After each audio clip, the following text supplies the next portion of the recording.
vrouw die wil graag dat zij een BM kreeg. Nou ja, een BM ergens plantje, dat ken net, zeg maar, en dat mag ik zeg maar net. Dus die hebben we mij wat bedacht. Ik maak mijn dochter erbij. Een creatie te maken mij.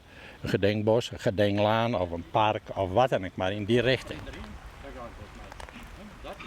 Dat is wat Heid, Mark en dochter Mirjam graag realiseren willen. Dit liep het dan ook de goede kant op te gaan. Maar een positieve motie in de gemeenterieën maakt ze stadig gewoon stappen vooruit. Alleen is het dreig om een locatie te vinden.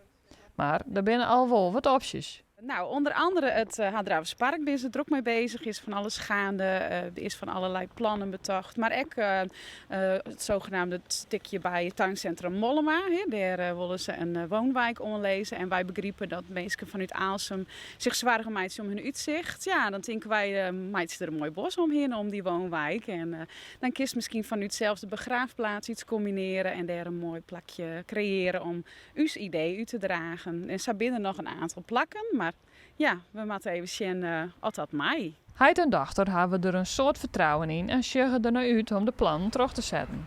Als het om hun leidt, hoeft zijn park helemaal net verdrietig te wezen. Een mooie herinnering telt ook. Ja.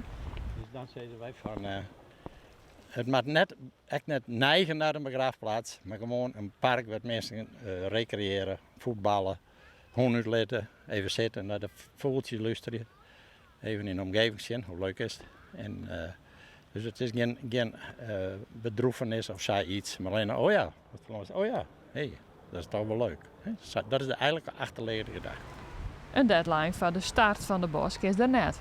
Al hoopt het Mirjam dat het net te lang met wordt en dat de gemeente gauw een locatie vindt. Nou ja, die meneer die wordt 80 volgend jaar en we weten al, we gaan net het eeuwige leven. Dus ik zou toch wel heel graag het binnen nou en een bepaalde kwartere periode willen weten, zodat hij direct nog bij kan wezen als het gerealiseerd wordt.